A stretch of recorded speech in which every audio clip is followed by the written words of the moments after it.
Hello guys, welcome to Autonomics. In this video, we are going to discuss Veblen effect under the theory of consumer demand. The Veblen effect was named after Thorstein Veblen. Veblen effect occurs when a consumer judges the quality of a commodity by its price. So according to the consumer, if a commodity is sold at a lower price in the market, he assumes that it is of inferior quality, and on the contrary, if a commodity is sold at a higher price in the market, he assumes that it would be of a better or of a good quality.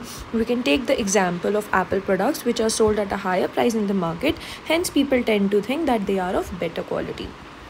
In the above figure, as you can see, as price was P1, the quantity demanded by the consumer was Q1 at point A.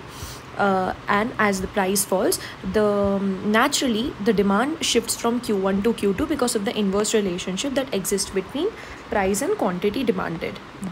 And they are on the demand curve dx. But now no bandwagon, no snob effect occurred yet, but after a certain point of time, when people become influenced by Veblen effect, they will reduce the quantity demanded to Q3. So this shaded region represents the Veblen effect, and the demand curve will shift to dx dash, this red demand curve line.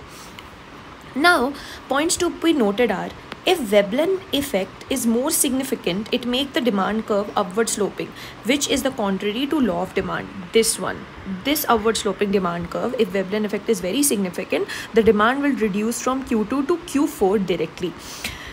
So the phenomena is represented by this dx double dash demand curve. Now, one more thing to be noted is that these effects, bandwagon, snob and Veblen effect, under any normal condition do not affect the authenticity of law of demand, and hence they tend to nullify each other. That is it under Veblen effect. If you like the video, please subscribe to the channel, and if you want any specific topics to be discussed, comment down below. Thank you.